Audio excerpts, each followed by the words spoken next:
sinulat na ng Diyos, hindi man ako ma-impeach. See you see you tomorrow. Vice President Inday Sara Duterte may parinig sa mga buwaya dyan sa Kongreso. Ayon sa naturang Vice Presidente, see you na lang po sa 2028 presidential election. Patay ka diha. Iyak na naman ang mga hinayopak. Ito, trending topic po ngayong araw na ito. Social media director ni Bongbong Marcos arestado dahil umano sa pangingikil kay Martin Romualdez sa nagkakahalagang 350 million pesos. Pero ang sagot po ng naturang social media director ni Bongbong Marcos, set up daw umano ang nangyayari. Patay tayo diha. Alam nyo po, itong mga bubunistang tanganista ni Bangag, ipinahid kasi sa mga Duterte diehard supporters itong PJMIN na di umano'y mga DDIs daw itong nahuli, anak ng kagwang. Pero malaman-laman natin, mas may koneksyon, no, sa mga Marcoses kumpara sa mga Duterte. So itong atakdog. Dag kasi babae, dog pag lalaki. Atakdog na si Chucky Claire. Agad nagpalabas ng mga picture na yun, kasama si Tatay Digong, no? Inday Sara, at sinabi ho nilang konektado sa mga Duterte. Pero kung laliman po natin ang ating pagsisiyasat, anak ng kagwang, mas konektado po kay Bongbong Marcos at kay Liza Marcos. Ayan po yung picture, Chucky Claire, oh. Magandang gabi po sa ating lahat. Palike po muna, pa-share, pa-subscribe at pakipindot po ang inyong mga notification bell para lagi po kayong updated sa ating mga video. Bisdak Historiador, pangalawang YouTube channel po natin. Meron po tayong gagawing content dyan araw-araw. Abangan nyo po ang ating proyekto sa pangalawang YouTube channel po natin. At syempre, i-share po ninyo din. Ang komentary content dito lang sa Bisdak Pilipinas. Kaya sa mga hindi pa po nakapag-subscribe, mag-subscribe po kayo. Ito, unahin po muna natin itong si Vice President Inday Sara Duterte na sinabi niya po, no, na see you na lang po sa eleksyon 2028. Alam mo, hirap na hirap ng mga buhaya kay Inday Sara eh. Pinagtutulungan na nga, nakatayo pa. Kahit anong banat sa kanya, nakangiti pa. Yan ang mahirap banatan. Mai-stress ka ba, no? Double time na kung ano-ano ng mga paninira, pero nakatayo pa rin si Vice President Inday Sara Duterte. Pakinggan po muna natin ang interview kay Inday Sara dyan sa daig. Narito po, pakinggan natin si Inday. Okay. VP Inday Sara Duterte, magandang hapon, ma'am. How are you today? I'm okay. Thank you very much for asking. How are you today? I'm fine, ma'am. Especially looking at the future President of the Republic of the Philippines. VP Inday, VP Inday, the burning question is, how's the former President Rodrigo Roa Duterte? He's okay. Very chatty today, mainly about politics. At least siguro mga 95% of the conversation was about politics. And then nagsabi siya na ang mensahe niya ay mahal niya ang Pilipinas, mahal niya kayo. Thank you, ma'am. Ma'am, a little bit of politics lang, ma'am, na question. What is your reaction to the statement of individuals, particularly those detractors, ma'am, no, involving all of your families sa impeachment complaint hurled against you? Well, I think it's unfair dahil hindi naman sila vice president and hindi naman sila ini-impeach. And tulad ng mga asawa at mga anak din ng mga congressman, they have the right to privacy, being ordinary individuals and private citizens. VP Inday, what is your... Stop muna, yun na nga ang masakit ngayon kay Vice President Inday Sara eh. Mantakin mo, siya po yung in-impeach, siya po yung impeachable officers. Lahat po ng mga kamag-anak niya ay nadadamay, pati asawa niya na binabas. Samantala itong mga buhayang miyembro ng Malitagang, hindi man lang po na binabas natin yung kanilang mga anak. Except siguro yung mga mga nipo babies, no? Binabas natin. Pero yung iba dyan, wala namang pakialam sa politika. Tahimik ang buhay nila. Private individual. Dinamay ba natin dito sa pagkikriticize natin sa gobyernong nakangiwang pa nga? Wala naman, di ba? Kaya unfair po, tama si Inday Sara. Wala namang sila ginalaman sa impeachment. Kinakaladkad talaga. Isipin mo buong pamilya. Pati nga si Katie Duterte, wala. Hindi naman public servant yan eh. Out naman sa politics, sinasama nila. Pati si Hanilit, out naman sa politics, sinasama nila. Ganun po karumi. Itong mga bubunistang tanganista ni Bangag at mga pinklawan. Tuloy na yun. Opinion doon sa mga really brave na congressmen natin, katulad kay Congressman Leviste at Congressman Miao Parzaga, na they're very vocal and unapologetically blunt and direct sa kanilang mga statements, ma'am, about the current government. Well, pareho kami. Pareho tayong lahat ng nararamdaman tulad ng mga nararamdaman nila. At we applaud their courage to speak up kahit na alam nila na babalikan sila ng administrasyon kung hindi man in cases, posibleng mga threats or mga iba pang pananakot. VP, a lot of Filipinos are saying that there's a lot of mind conditioning right now being put on different social media platforms to confuse the Filipinos about your hard work as a government official, ma'am. What is your message to those who are trying to paint you black in the Filipinos' point of view? Okay, unang-una kasi sa politika, ganyan talaga yan, no? Lalo pati sa run up to the 2028 presidential elections na alam naman natin na lahat na sabi ko nga presumptive candidate na ako and ang politika ay madumi talaga yan. Sabi nga ni PRD noon paulit-ulit yan sa Davao City, sabi niya ang style ng karamihan o maraming mga politiko ay you paint your enemy black so that you appear white, so that pag mukha siyang madumi, mukha kang malinis kahit hindi naman totoo ikaw na malinis, no? So yan yun, una, madumi talaga ang politika. Pangalawa, kailangan maging matuto mag-discern ang mga Pilipino sa mga nakikita nila sa social media, particularly because pwedeng ma-manipulate ang information na lumalabas sa social media. Tulad na nga ng mga troll farms na naririnig niyo, totoo yun, yung mga troll farms na meron talagang negosyo na gano'n. At meron din talagang negosyo na nagpapalabas ng information, whether true or not, pero yun yung business ng kumpanya, ang magpalabas ng mga information. Ganun nga yung objective niyan, parang magpapalabas sila na, say for example, this is a popular sentiment or this is an unpopular sentiment. Unfortunately, sa social media, kahit libre siya para sa lahat, meron ding mga nagnenegosyo dyan na minamanipulate yung information na lumalabas. Tama ka dyan, Day. Kagaya ngayon sa nangyayaring bribery umano kay Martin Romualdez, no? Yung social media director ni Bongbong Marcos, ay ibinibintang sa mga Duterte na umano yung Duterte supporters. Pero napakabayas nga ho yung report na ito. Yan yung sinasabi na mga trolls, no?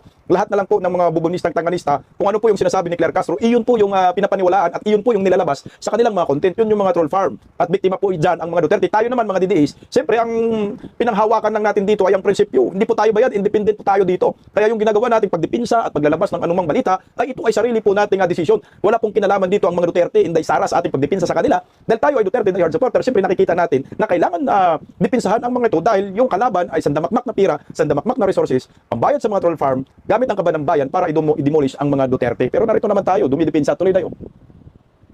Ma'am, alam ba ni PRRD ang mga... Hindi ko sinabi, huwag ninyong banggitin sa kanya. hindi ko binanggit sa kanya ang impeachment at hindi ko binanggit sa kanya ang mga nangyari sa House of Representatives. So hindi niya alam na merong pangalawang posibleng impeachment na mangyayari. Kasi sa tingin ko, hindi na niya kailangan malaman ang mga ganyan na klase na bad news. Kasi wala din naman yung value sa kanya. Nandoon naman siya sa loob. Ang mangyayari lang doon ay mag-iisip siya. Tapos mag-overthink siya lang mag-isa. Hindi siya karapat-dapat para sa isang 81-year-old. Dapat ang alam lang niya ay yung mga happy na mga bagay. Lalo pati nag-iisip tayo na baka nga dyan siya bawian ang buhay sa loob, no? Dyan siya mamamatay sa loob ng detention. So dapat yung maalala niya at naiisip niya ay yung mga masasayang bagay, hindi yung mga kalokohan, korupsyon at abuso ng mga congressman at iba pang politiko kasama na ang administrasyon. Were you able to... Agree ako dito kay Vice President Inday Sara, no? Kailangan kasi si Tatay Digong morong kasiyahan lang, morong positive news lang, hindi yung negatibong balita. Kasi ang matanda ko kasi parang madali pong mapiktuhan ng mga negatibong bagay, mga negatibong issue. Kasi 81 years old is 81 years old, super senior po ito. Kaunting balita lang, kaunting dinig lang na issue na nakaka-stress, malamang aapektuhan po yung kanyang kalusugan. Tama naman, wala naman din na bearing na pag ipaalam kay Tatay Digong dahil ano man magagawa ni Tatay Digong, no? Itong sa impeachment laban kay Inday Sara, nasa dahig man siya. Pero kung nasa labas siya, pwede po. Pero itong sinabi ni Inday Sara na para bang tanggap na ni Inday Sara kung ano po ang mangyayari at kahinat na ni Tatay Digong dyan sa dahig. Pero ako sa akin, positibo ako magiging presidente muna si Vice President Inday Sara at makauwi si Tatay Digong. At malamang kung si Tatay Digong ay mabawian man ng kanyang buhay, ako sigurado ako dito sa Pilipinas at Pangulo na po si Vice President Inday Sara Duterte at makakauwi si Tatay Digong. Dalay po. convince PRRD na mag-physiotherapy today? Hindi mainly kasi politics yung napag-usapan. So hindi namin napag-usapan yung physiotherapy, pero kinamusta ko siya sa pagkain.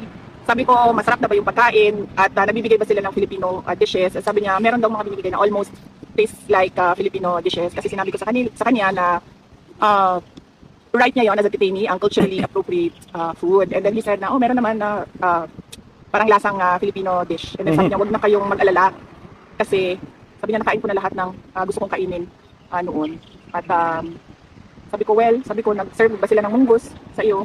And then sabi niya, wag mo na isipin yan. Sabi niya, lahat ng munggus, nakain ko na. Noon. And then he said na, ang hindi ko na lang nakain na munggus ay yung munggus, the hayop, the animal. Na sinabi ko naman sa kanya, sabi ko, I don't think kinakain yon. And then he said na, pag sa Pilipino, pwedeng kainin yon. Munggus. Buhaya, pwedeng litsunin tayo. Ma'am, if there's one thing na you're very proud of na trait ni PRRD na nakuha mo, what is it? Ano ba traits ni PRD? Ano ba mga traits ni PRD sino? Not bending to foreign powers, for example, the independence that he has. Dapat naman kasi talaga yon na hindi lang para sa president, hindi lang dapat sa vice president, kahit ordinary Filipinos. It is enshrined in our constitution, no, that we should have an independent foreign policy na hindi kinikilingan o hindi pinapaboran ang kahit sino except ang interest ng Pilipino. Philippines and the Filipino people. Just to conclude the conversation. Conclusion na ka. Ay, hindi pa dahil. What is that? Sorry, ma'am. Sorry. Nagbiyahe kami ng 14 hours, Sorry, plus ma'am. 4 hours papunta dito para bisitahin ka. Ma'am, VP Inday, is there something that PRRD wanted to share to the supporters na hanggang ngayon, ma'am, hindi talaga natitinag? Oo, minention ko yan siya kanina, no? Sabi ko, kahapon, there must have been more than 15 or more than 20 na nandito sa Duterte Street kahapon. And sabi niya, yun yung sabi niya, paabot mo lang sa akin yung message na mahal ko ang Pilipinas, mahal ko kayo. Perhaps we can have ask questions from the crowd, Oh, ma'am. Sino may question ka? Go ahead. Yes, ma'am. Okay lang ako, ma'am. Wala naman akong problema. Sabi ko nga kahapon na doon sa question kung kamusta na ako. Ang problema lang, ang siguro para sa akin ewan ko lang sa ibang tao, siguro para sa akin ang pinaka-problema talaga ay yung magkakasakit ka na walang gamot at yung patay ka na. Yun yung talaga yung problema. Dahil yung patay ka na, ending na yun. Yung magkakasakit ka na walang gamot, papunta na yun sa ending. At the same time, ma'am, yung picture natin sa sobrang taas. Ito na po ating pinakabukas ng sa same time, ma'am, Teka lang, gusto ko yung sabi na, kumusta ka? Sabi ni Inday, wala akong problema. Anak ng kamote, no? Tayo mga didiis ba, no? Talagang todo depensa na tayo kasi may impeachment. Tapos yung mga buhayan naman sa Kongreso, double time naman kasama ni Sandro para pabagsakin si Inday Sara. Tayo na, no? Si Vice President Inday Sara, hindi talaga, hindi tinamaan ng mga black propaganda. Walang ka problema. Hindi ba sasakit ng mga ulo ng mga buhaya dito? Ang binabanatan ninyo, ayan pa rin, buhay na buhay. Walang problema. Tuloy tayo. same time, ma'am, yung peso and euro, sobrang taas. Totoo yan. Kahit dollar. Triple whammy ang nangyari sa atin. Sobrang taas ng presyo ng fuel, crudo. Sobrang taas ng palitan, dollar exchange. Sobrang taas ng inflation. Sa akin lang, kung hindi man kaya, tulungan ng administrasyon, ng gobyerno, lahat, dapat tulungan nila yung mga pinaka nasa ilalim. Correct. Na hindi na talaga nila makaya kahit man lang yung simpleng pagbili ng pagkain. Kasi ang problema kasi kapag yung mga wala din silang mapuntahan, wala silang recourse, ang kinakatakutan natin, they will resort to crime and violence. Yun na nga, no? Na ayaw natin na mangyari. Yan ang nakakatakot sa ating bansa. Tsaka marami na rin gumagawa ng krimen. Alam mo yung kapit sa patalim lang, for survival mood lang, gumagawa ng masama. Kung ano-anong nasa isip para mapakain ng pamilya, para hindi sila mamatay sa gutom. Yan ang pinaka-number 1 problema sa ekonomiya natin, sa isang bansang bagsak at sa krisis na naranasan po natin. Huwag naman ho sana. Kaya tayo nanawagan sa mga Pilipino, lumaban po tayo ng patas. Marami pong paraan para mamuhay. At ang paraan yun ay legal. Hindi pwedeng gumawa ka ng masama para lamang ay kakabuhay mo. Diskarte na lang ho tayo. Kunti na lang. Maging Pangulo na si Inday. Yung natatandaan ko, yung pankulturo pa rin, ang euro po is, pero this time, Kawawa talaga lalo na pati yung consumption natin ng mga imported goods kasi ibig sabihin Mahal. yung pagbili natin, mahal na siya. So pagpasok niya, lalo siyang magmahal. At marami sa ating mga goods are imported.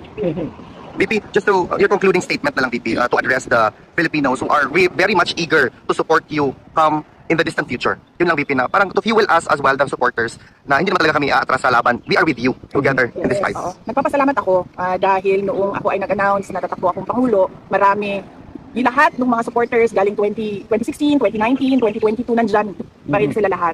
Solid na naniniwala at nagtitiwala. So yun yung unang pagpapasalamat ko. Yung pangalawang pagpapasalamat ko ay yung kanilang suporta sa akin ngayon nang maharap sa impeachment na gawa-gawa ng House of Representatives. Siyempre yung sinusuportahan ng iba pang mga senators ay merong mga kababayan natin na lumalabas na, nagpipiket na, pinapahayag na nila publicly yung opposition nila sa impeachment. Nagpapasalamat po sa kanila. Pero base din sa discussion namin kanina ni Pangulong Duterte, lahat ng mga nangyayari sa buhay ng isang tao ay sinulat yan ng Diyos. So kung ma-impeach ako, yan ay sinulat na ng Diyos. Hindi man ako ma-impeach. See you tomorrow. But VP, on behalf of the Philippines, Okay, see you sa 2028.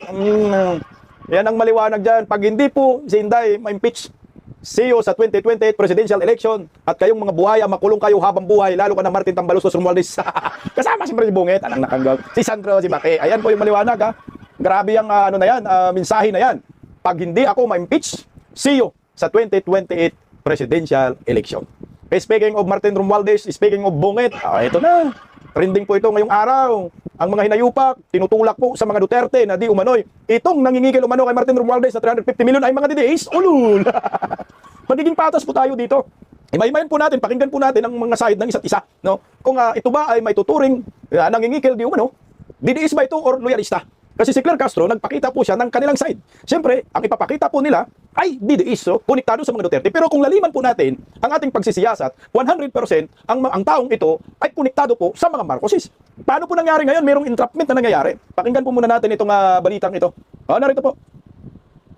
Inaresto ng National Bureau of Investigation o NBI ang social media personality na si Franco Mabanta at 4 na iba pa. Dahil umano yan sa pambablackmail kay dating Speaker Martin Romualdez. Para nga sa iba pang detalye, live mula sa NBI headquarters sa Pasay City, may express report si Gio Robles. Gio, ano bang mga reklamo ang isinampa mismo kay Mabanta?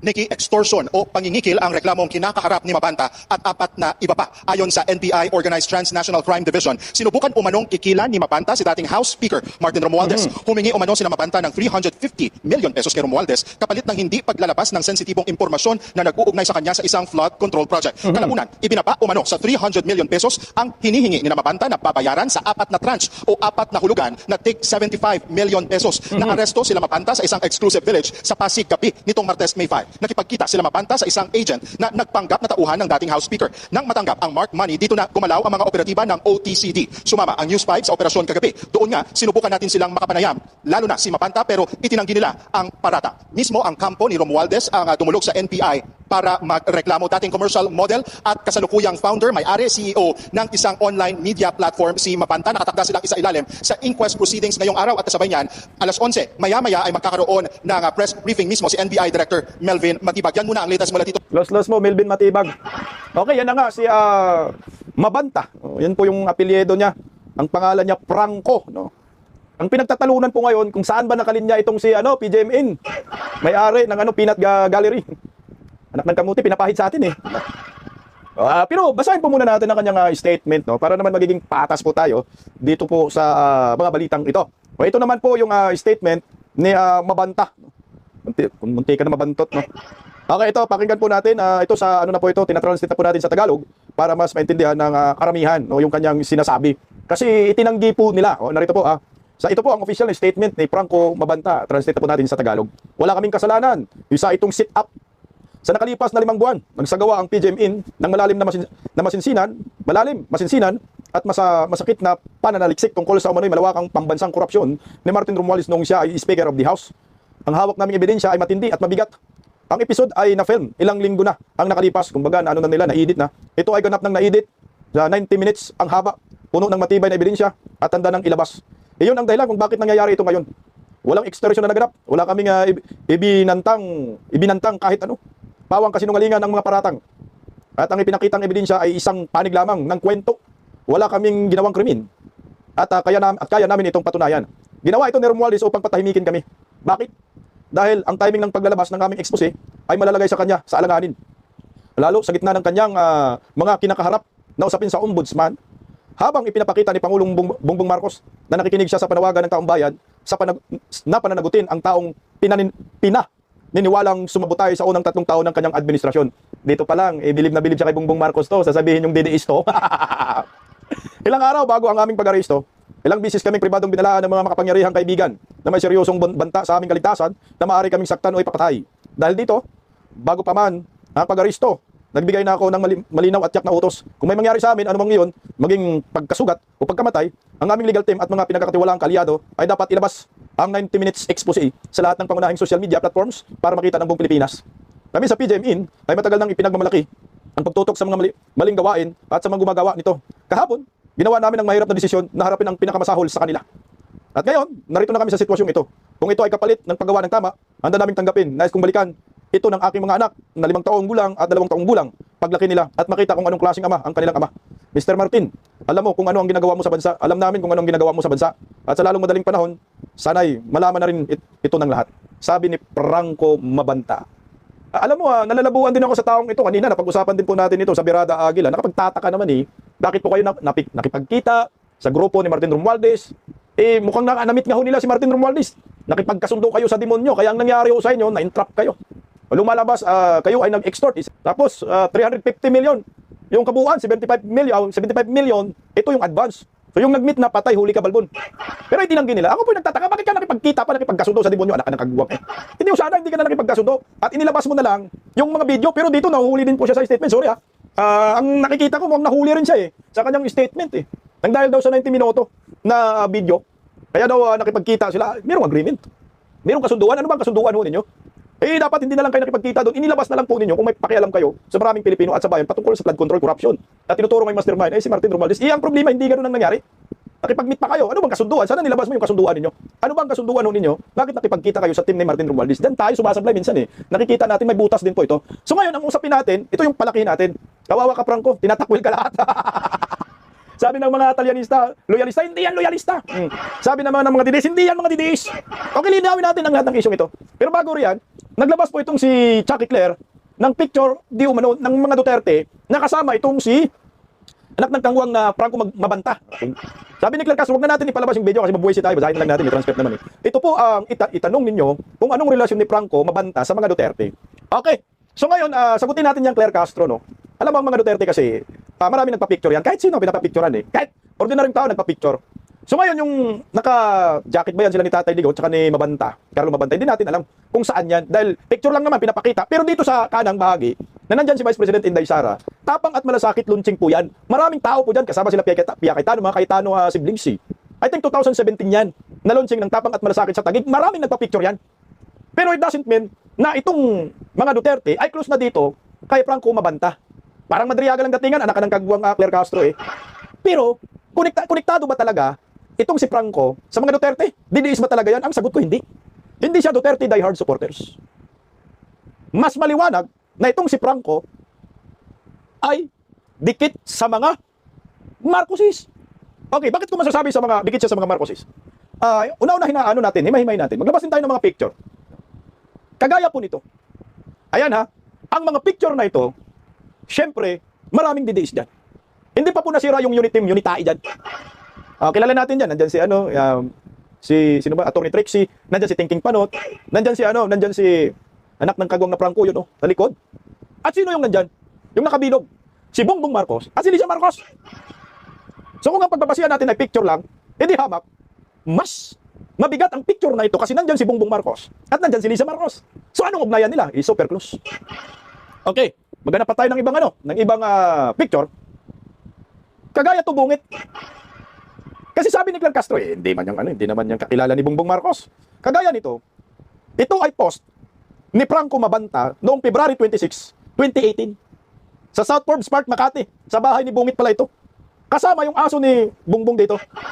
Ang sabi ni Franco Mabanta dyan, more than being brilliant, graceful, mentally, and emotionally powerful, a master of federalist, doctrine, sabi, physically fit, and the greatest speaker in national politics today. Grabe, ang tindi ng pagka-describe niya kay Bongbong Marcos.